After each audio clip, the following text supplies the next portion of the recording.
Hey man, it's your kid Chris Ferrelli, and I'm in here with the progress report, giving y'all the scoop on what's going on. Really, it ain't the scoop, cause y'all still don't know what's going on, but you gonna find out. So hey man, we finna rock out. Tune in.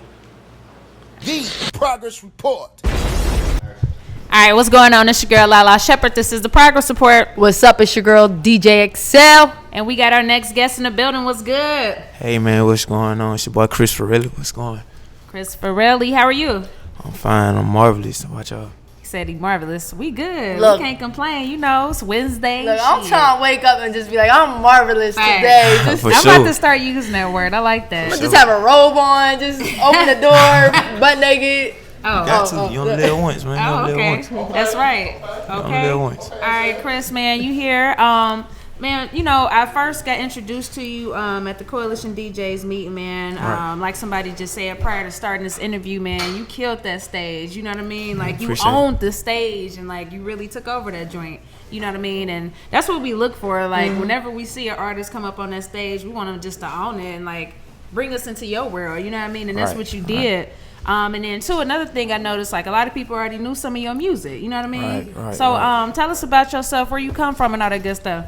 Man, basically, I'm just a lost kid who got found from Simpson Rd, man, you know, and coming from them parts of time, it be kind of hard. So to be able to be where I'm at today, I can't do nothing but wake up marvelous, you know what I'm saying? Like, it might not be our peach and cream, but hey, I'm blessed upon many mentions, you know what I'm saying? Like, many, so. But yeah, basically, like, I'm Muslim as well. Okay. So I'm saying I've been Muslim about 5 years, so I had a real rough background. But I just let my music is my escape. So you may get me fully, but you will never really fully get me because I don't like talking about like the stuff I went through for real. Cause I don't want to portray that type of image. Now, if it come out, it come out. But you know, you get one chance at impressions. You know what I'm saying? So I ready for somebody to smile when they meet me, instead of be like. Like he done did this, done that. Yeah. I done been judged by my tattoos, and I done been judged off of the stuff that I did. So it's like, here's my chance to really be who I wanted to be. You know what I'm saying? Because also as well, I went to prison, and I was facing some years I couldn't even imagine doing. But I was blessed to make it out of that situation. So after that situation, here I am. I've been out of prison 7 years, so. Congratulations. Thank you. That's why I say How long marvelous. was you in for? I did 3 years. I was facing 110 years. So Oh wow. So can we talk about that real quick, or you? yeah, we can. The okay. case closed. The case just closed Okay. last year. So All right. yeah. So what led you up? I know it was like a shooting, something like that. Yeah. You were younger though. Like how old were you? I don't want to say no age. okay. But yeah, So how'd you beat the case?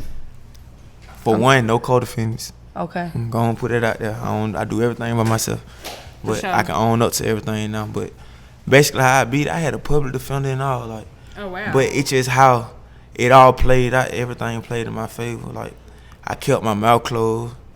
I went in there really just telling folks what really was going on, because around this time they used to have jailhouse informants, and they really, folks who were trying to get their time back or come tell on your case just to get their time back. So Talk to you.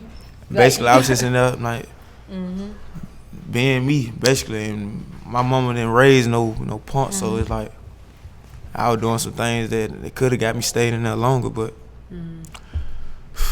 So do you feel like the you say you didn't have no what you say about your lawyer?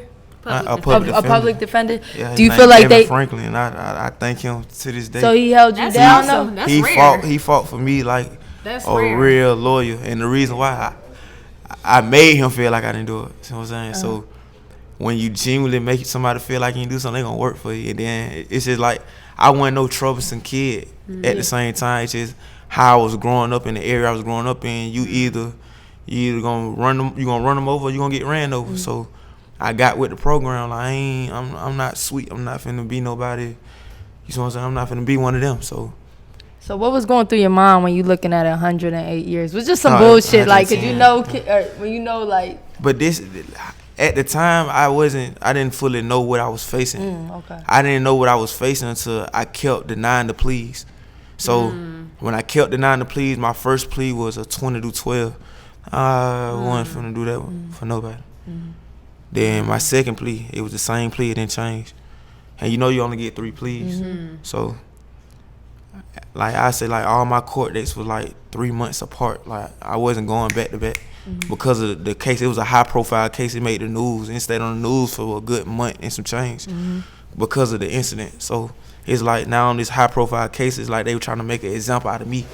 So what I'm saying? So it's like I didn't know. Like it was my first time. I never been to juvie. Like, I went straight to big boy jail my first time ever getting locked up. So it's like I'm not knowing what to expect. I just used to hear jailhouse stories. So when I went in there on my reasons because I not knowing what to expect exactly. But not knowing that when I really got in there, it really was nothing how these folks imagine it, man. Like Really?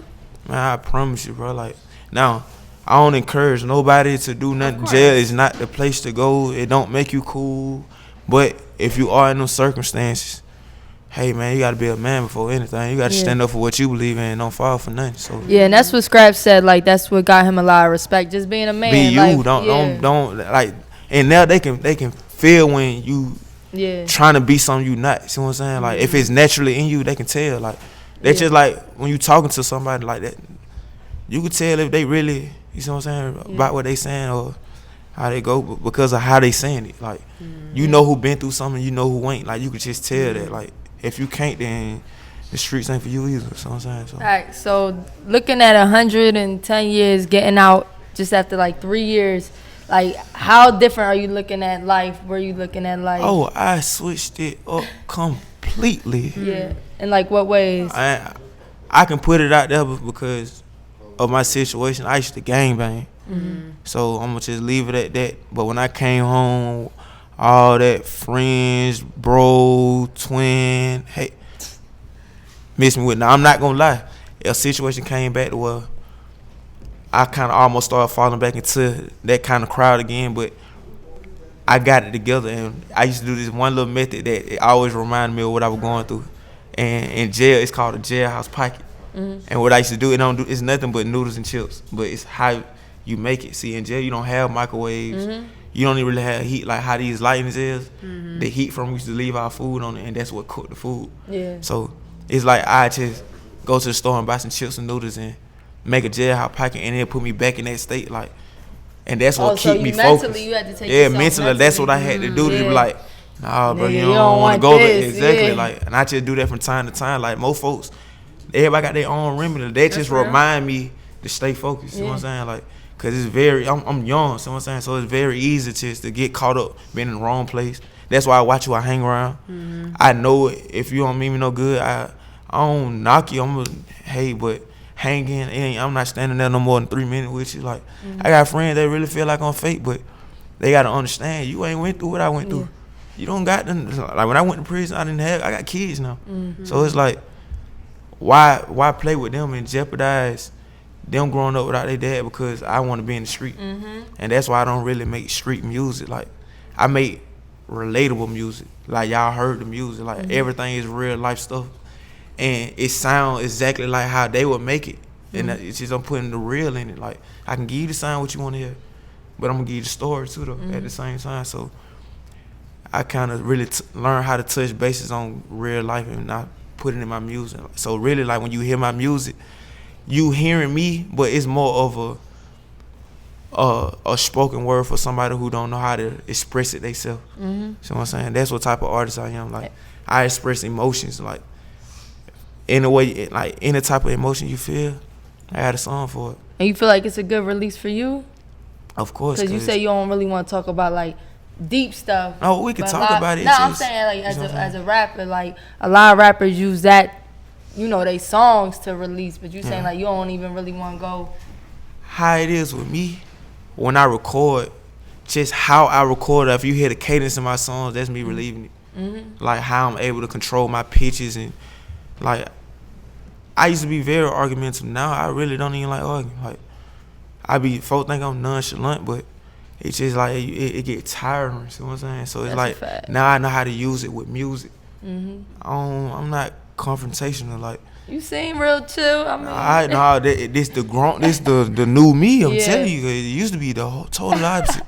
I wouldn't be in no environment like this. I wouldn't even be getting interviewed. If I would be, it would be in a negative way, and don't nobody want that. Yeah. So I learned how to just own up to me, like, and be grown and get it together. Like, a lot of folks don't get to that point, and I'm glad I got to that point. So now here we are. Now I'm being interviewed. Like, that's big coming from Simpson, because y'all only know one other artist from Atlanta that made it from Simpson. So What artist is that? and it's Ralo. See what I'm saying? So Damn. it's hard. Like, it's only as hard as you make it, though. And that's what I'm gonna make sure you put it. It's only as hard as you make it. If you make it hard, it's gonna be hard. And I made it simple for myself in my situation. So yeah. Speak about just becoming Muslim. Now, you said you've been Muslim for 5 years now. So speak about that. Like, why did you decide to do so, and how has that changed you? Astaghfirullah for anybody that feel like I'm saying this in the wrong way, but Ralo is the main reason why I'm Muslim. I had a phone call one day, and now a lot of folks who know me know I'm an original FamGoon. Like, that is my family. That's where I came from. I'm known for being in the fam. I get a phone call one day. Everybody who know Ralo know this squeaky voice. And I answer the phone. He like, hello? I'm like, I already knew exactly what it was. I said, bro, what's going? He was giving me the business. Like, he like, man, bro, what you got going on, little bro? You out here gang banging? Now, everybody already knew what was going on, but I don't know what made him call me. To this day, I still don't know. I ain't never really asked him what made him call me. But he was like, bro, these folk don't love you. He was like, bro, you need to come back to the family. He was like, you out here with all these different folk. These folk don't love you, like this and that. He was like, these folks ain't fun. Your music ain't coming to your show. So dope. He was like, nah, listen though. Hear me out. He told me, what you want? What you need a budget behind your music? Now everybody know Ralo, big money talk Ralo now. So you know how he is. He was like, bro, take your shahada, bro. You like, I ain't doing nothing for nobody who ain't Muslim, bro, cause we us, bro. You like, take your shahada, bro. I put 50,000 behind your music. Damn. So it sounded so good. It sounded so good, but I didn't really do it for the money though. Like, true be true, anybody will move for 50,000 when you ain't got nothing. But it did make sense of what he was saying. Like, bro, with all these folk who really don't know me for real, and he basically saying like, bro, we know you for real. We should all sleep in the same, you know what I'm saying, houses, like all together, just together, one or two bedroom, and it's 15, 20 of us just kicking because we was a family. We did everything amongst each other. So that's what really made me took my shahada, and I went with my family, you know what I'm saying, and we've been rocking ever since. Free Ralo, by the way, you know what I'm saying. Bro, that's a great story to tell, because like, you never hear about a dude like from the streets like leading people in that way, and not trying to say like still, respect your streets, you know what I mean, and like, yo, I want to help you on your career, but let's do it this way. And just like how you said, like, you were around the wrong crowd, you become your environment. So like, he just wanted you in that whole environment. So that's real. Ralo, he a loving person, but everybody got their ways too. Like, I'm not gonna use this to speak negative on nobody, cause it's my brother. I love him. Like, we still talk, but it's like everybody got their ways, and everybody not gonna see eye to eye. See what I'm saying? So I felt like, me as a person, I'm like, Ralo, you did it, you got rich. I want to do the same, but I don't want to ask you for nothing. Right. See what I'm saying?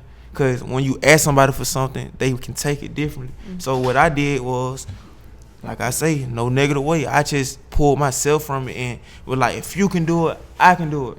And you should respect me more for that. Cause now we can go together, and now it ain't costing you nothing. True. You ain't got to put your face card on nothing. And I grinded the same way you did. Right. So you respect me more for knowing that I'm gonna go get it just like you. You my brother. He respected that. Like, so you didn't get the 50 from him? I told you it wasn't about the money. Yeah. Like, I didn't get over there, take my shahada and say, well, my 50,000. And you know what I'm saying? Like, and you feel like it was more of he was right. Like, yeah, bro, like, I was going out on the wrong road. Like, that's dope. Even though with you, Islam helped me a lot. And I'm gonna say that firmly. It helped me a lot. That's where my demeanor come from, the way how I move now. Islam is discipline. It makes you do stuff that you don't want to do, and you do it for so long. Like what things Ramadans, and I naturally don't eat now. Everybody that you can ask, everybody behind my organization, it's natural. It's not like I just go home. It's just I do it for something. Ramadan season coming up again. It's like I do it every day, so it's a mind thing. Most folks, they eat year round, and then when it's time, they get the stress. I'm like, oh, I can't do it.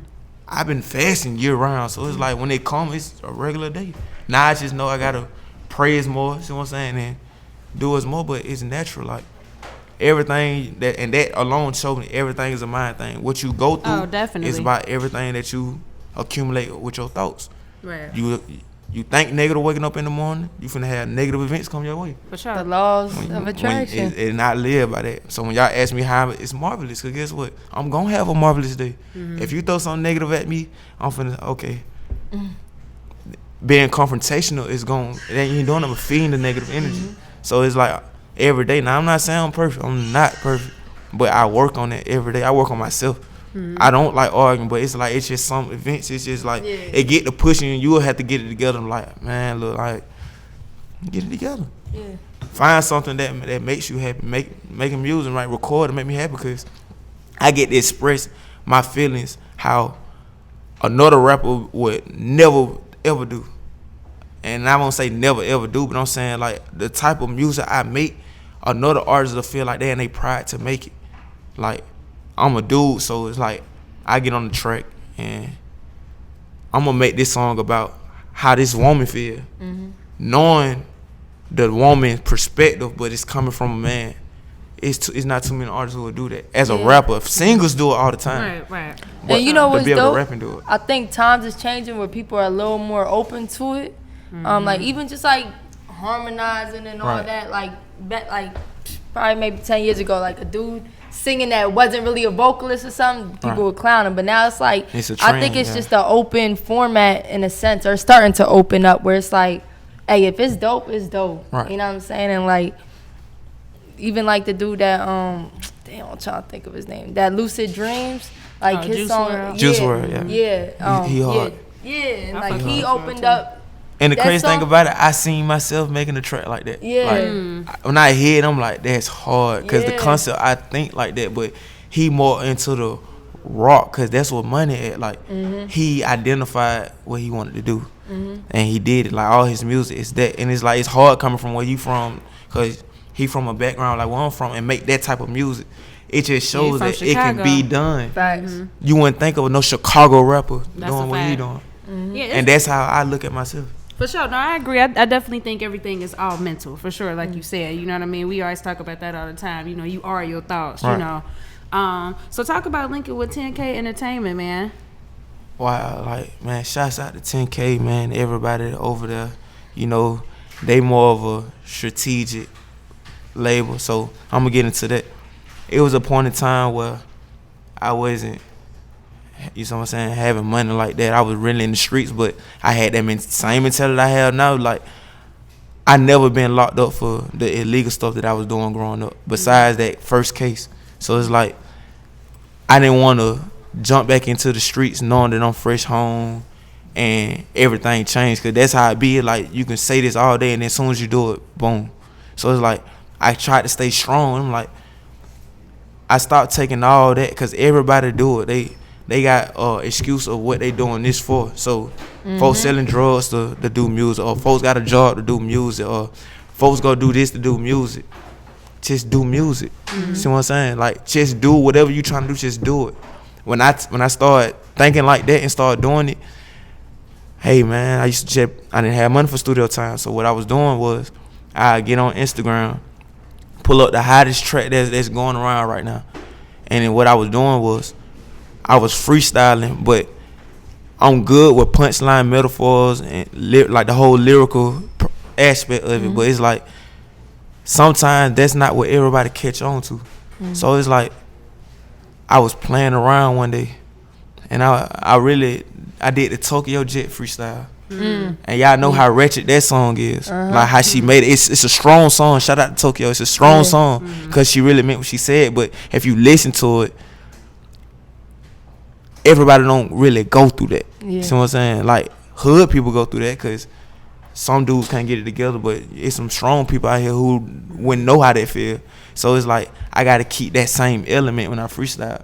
And how it came out, it sounded funny, but the events I was rapping was real life events of I done did it before. And they on my page right now. Like, if you go listen to them, you be like, wow, like, it gonna make you smile. And it's like, I went viral off of that. And I didn't even try. I did it like 2 o'clock in the morning. I was parked outside my grandma's house. And everybody just kept coming to my brother. We gonna hear you freestyle, because I was known for freestyling. So they like, we wanna hear you freestyle too. We wanna hear your verse. We wanna hear your verse. So I'm like, all right, bet. So I had my little cousin record, and it came on. I just went. It be the shit you don't even expect. I woke up the next day, my Instagram was loaded. Like, it was 2 o'clock in the morning now. So I woke up like 11 or 12. Yeah. Over 50 reposts. Damn. Comments went crazy.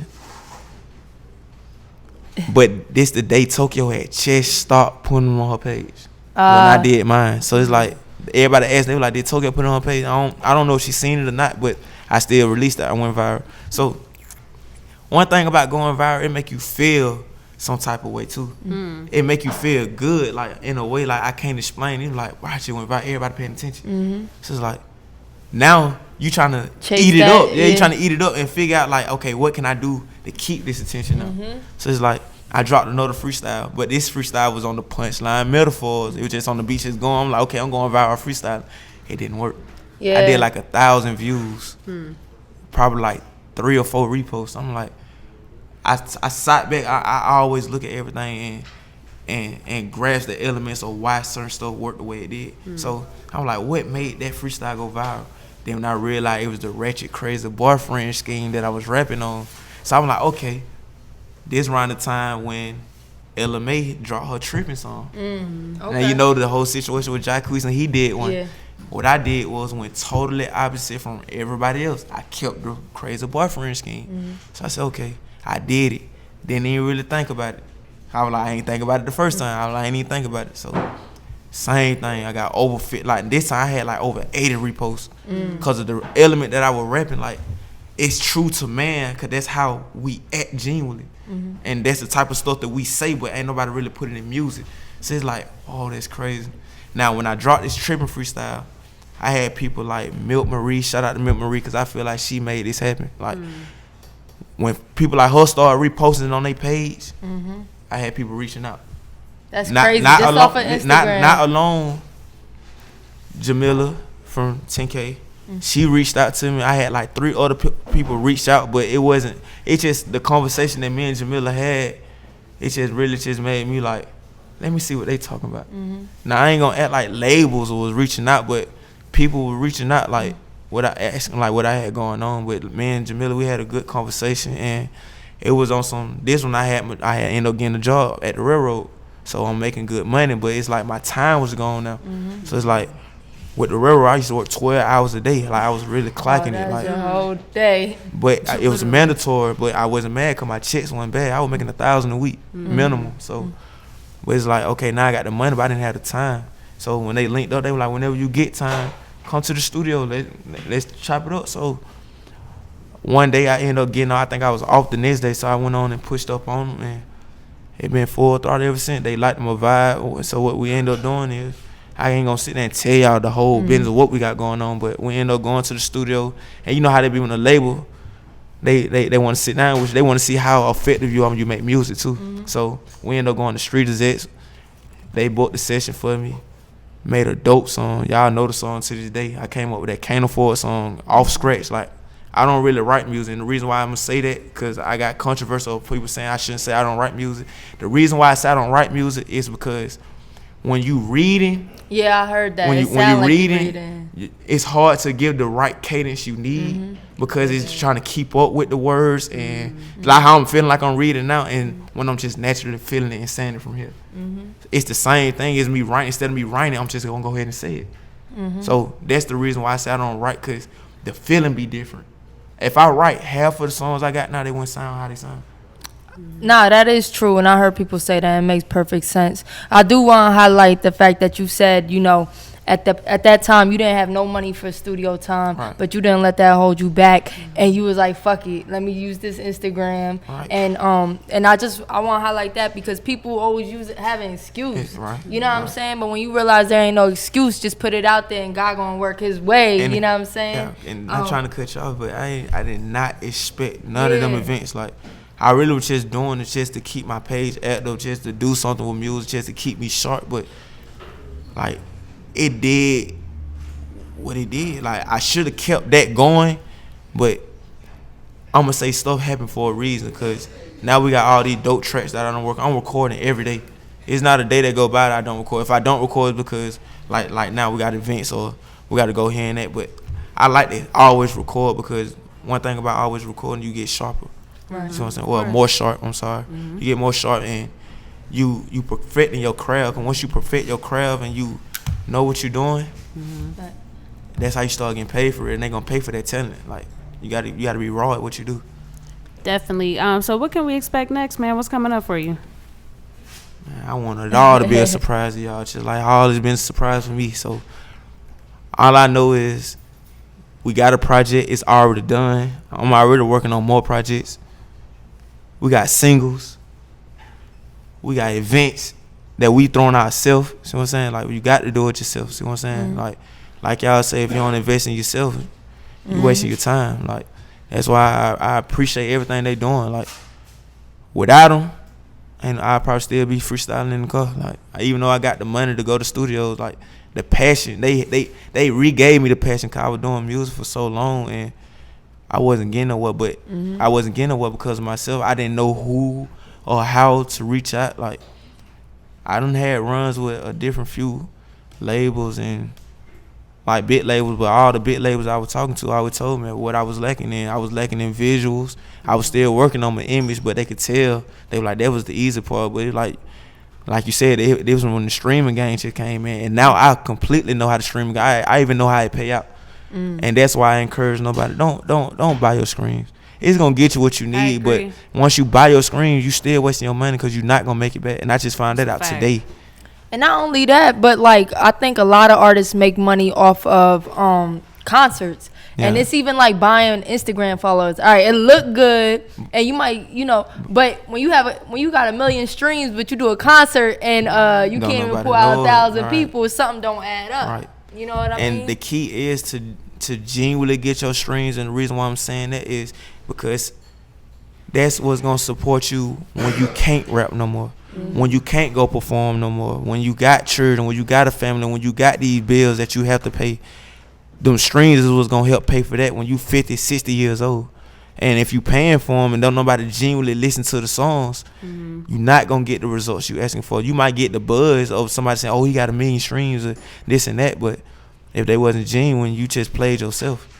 Because the record could have been big, but you tried to take the cheap route and the easy route and try to get in instead of genuinely just going to doing what you had to do, right? Like, you could use that money to help get streams instead of paying the streams. So I encourage all other artists, if you coming up, don't pay for your stream, dog. I agree. Just go work it out. Like, it's gonna work. If it was meant to happen, it's gonna happen. So go on and put the groundwork in, man. Make the good quality music. That's all it is. As long as your music good quality, it's gonna work. You just gotta market it right and figure out what's your marketing plan and get it together, or whoever with you, your money, or whoever your team is, get it together. Like, that's all it is. Definitely, man. Well, final question of the night, man. How would you define the word progress? That's the name of our show and all that good stuff. So what does the word progress mean to you? The word progress means no excuses. Like, y'all just pointed it out. I didn't say no excuses. Y'all did. When you don't make excuses and you just do it, you gonna get progress. You can't backtrack. If you're doing something and you're moving forward, you can't backtrack. You might get sat back, but if you keep pressing forward, you're going to progress. And progress is always great, because guess what? You got more than what you had yesterday. Thanks. So that's all I can say.